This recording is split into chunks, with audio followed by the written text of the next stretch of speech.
Yang terhormat Dewan Juri Perlombaan MSQ, yang terhormat para panitia Khairul Ummah Islamic Festival 2020, dan seluruh penonton yang menyaksikan kami. Assalamu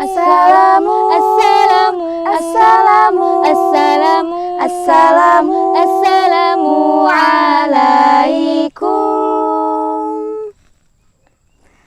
Assalamualaikum warahmatullahi wabarakatuh. Hamdalillah, salatuhu wassalamuhu ala rasulillah wa ala alihi ghurril kiramil bararah wa sahbihi muntakhabinal khiyarah. World Resource Institute, sebuah lembaga sosial yang bergerak di bidang lingkungan, mencatat bahwa Indonesia memiliki 10% dari hutan tropis di dunia. Akan tetapi, hutan Indonesia mengalami kecepatan penyusutan yang sangat mengkhawatirkan. Penebangan hutan yang tak terkendali, kebakaran hutan yang tidak teratasi, menyebabkan terjadinya penyusutan hutan secara besar-besaran di Indonesia. Bahkan, Indonesia tercatat sebagai wilayah dengan tingkat kerusakan hutan tertinggi di dunia. Persoalan tersebut hanya sebagian dari krisis lingkungan yang kita alami. Bencana alam yang membahayakan biosfer dan ekosistem makhluk hidup, gempa bumi yang melanda, tsunami yang menghempas, gunung Merapi yang memuntahkan lahar, banjir dan tanah longsor merupakan fenomena yang sudah akrab dengan penduduk bangsa Indonesia. Bila kondisi ini tidak mendapatkan perhatian serius dari berbagai pihak, termasuk dari kita semua, maka yang akan terjadi adalah kerusakan lingkungan yang akan berdampak pada umat manusia sebagai pewaris seluruh alam semesta.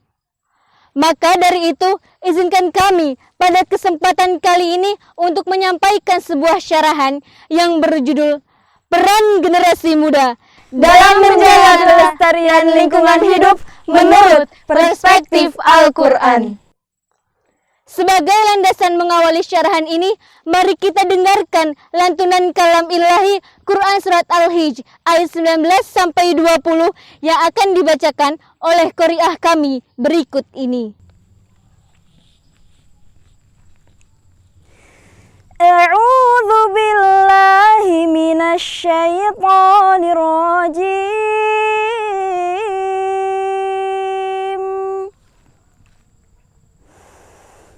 Bismillahirrahmanirrahim. Wal arda madadnaha wa alqaina fiha wa ambatna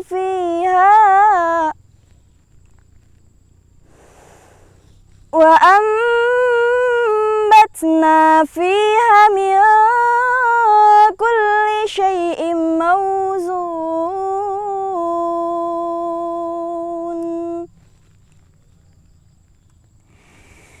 wa ja'alna fiha ma'aisha wa man lastum lahu biraziqin.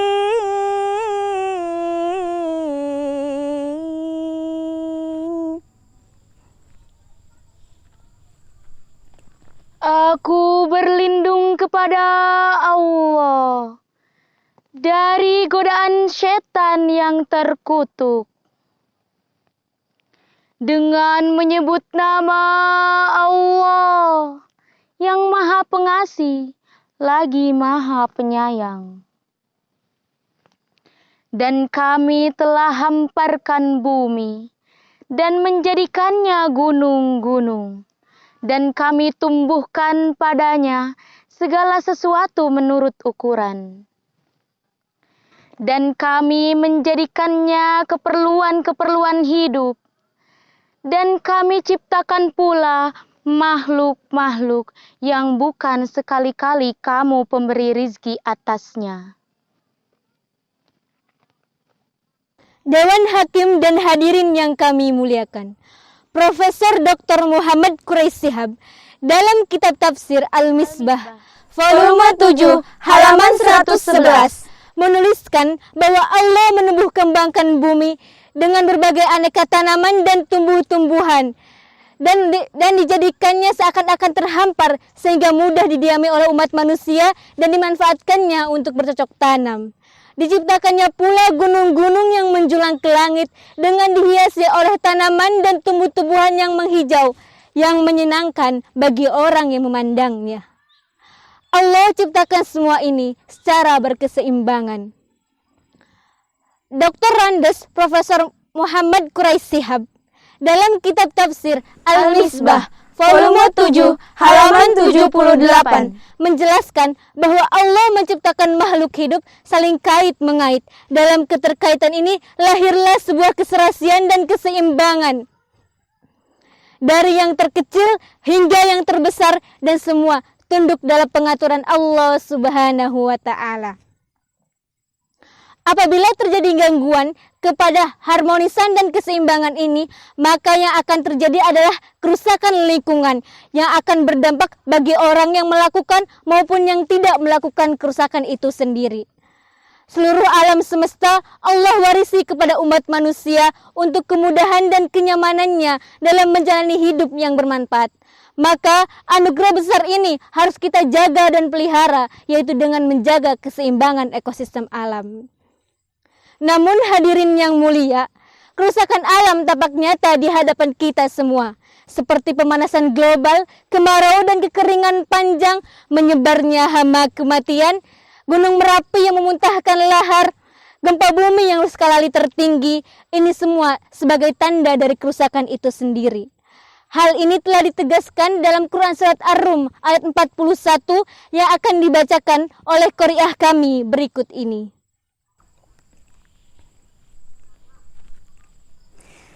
A'udzu billahi minasy syaithanir rajim.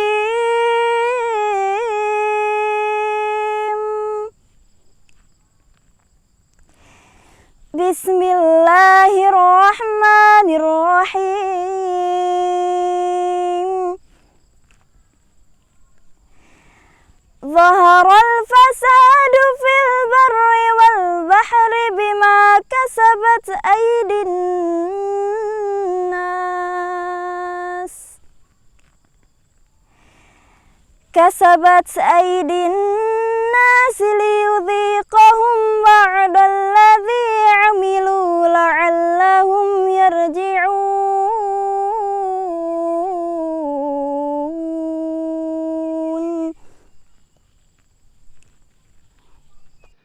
Telah terjadi kerusakan di daratan maupun di lautan disebabkan oleh tangan-tangan manusia, supaya Allah mengetahui kepada mereka sebagian akibat perbuatan mereka, agar mereka kembali ke jalan yang benar. Ayat di atas menyebutkan bahwa daratan dan lautan sebagai tempat terjadinya al-fasad. Berarti daratan dan lautan sebagai arena terjadinya kerusakan. Juga berarti daratan dan lautan itu sendiri yang rusak. Al-Alusi dalam kitab tafsirnya Ruhul Ma'ani jilid 21 halaman 47 menjelaskan bahwa kata al-fasad berarti kekeringan, menyebarnya hama kematian, banyaknya terjadi kebakaran hutan, dan juga banyaknya terjadi malapetaka dan bencana. Secara eksplisit, ayat ini menegaskan bahwa kerusakan lingkungan disebabkan oleh tangan-tangan manusia. Contohnya, membuang sampah sembarangan Menyebabkan banjir, penebangan hutan yang tak terkendali, Menyebabkan longsor. Jika semua ini terus berkelanjutan, maka yang akan terjadi, lingkungan akan menjadi Bobol. Betul apa betul? Betul. Keangkuhan tangan-tangan manusia yang berlindung di balik dalih sains dan teknologi telah mengikis habis seluruh keramahan alam, sehingga yang tampak adalah krisis lingkungan. Maka dari itu, kita selaku generasi muda memiliki peran penting dalam menjaga kelestarian lingkungan hidup. Profesor Dr. Yusuf Al-Qardawi dalam kitab tafsirnya Riyatul Bi'ah fi Syari'atul Islam halaman 234 sampai 240 menawarkan langkah-langkah solusif dalam menjaga kelestarian lingkungan hidup agar tidak semakin parah tingkat kerusakannya. Pertama, memberi kesadaran kepada masyarakat akan pentingnya menjaga kelestarian lingkungan hidup dan dampak bahaya bagi kelangsungan hidup apabila terjadi kerusakan itu sendiri. Yang kedua, mendidik para generasi muda yang akan mewarisi lingkungan ini akan pentingnya kelestarian lingkungan hidup. Yang ketiga, membuat perundang-undangan yang disertai dengan hukuman bagi pelaku perusak lingkungan. Yang keempat, menjalin kerjasama antar berbagai negara dan institusi serta lembaga dalam upaya menjaga kelestarian hidup. Berdasarkan uraian di atas, maka dapat disimpulkan bahwa melestarikan lingkungan hidup merupakan keniscayaan yang diperintahkan oleh Al-Quran, dan semua ini tunduk dalam peraturan Allah Subhanahu wa Ta'ala demi tercapainya kemaslahatan, keharmonisan, keseimbangan, dan kelangsungan umat manusia juga seluruh makhluk yang berada dalam alam semesta ini. Terjadinya kerusakan di muka bumi merupakan fenomena yang lahir dan nyata di hadapan kita semua, yang disebabkan oleh tangan-tangan manusia yang tidak bertanggung jawab, rakus, dan ingin memenuhi hawa nafsu mereka. Fenomena alam yang rusak ini mutlak terjadi tangan-tangan manusia dan bukan fenomena alam yang terjadi tanpa sebab dan alasan. inilah yang dapat kami sampaikan. An-Nabi Sallu alaihi salawatullah alaihi wa yanalul barakah kullu man shalla alaihi. Wassalamualaikum warahmatullahi wabarakatuh.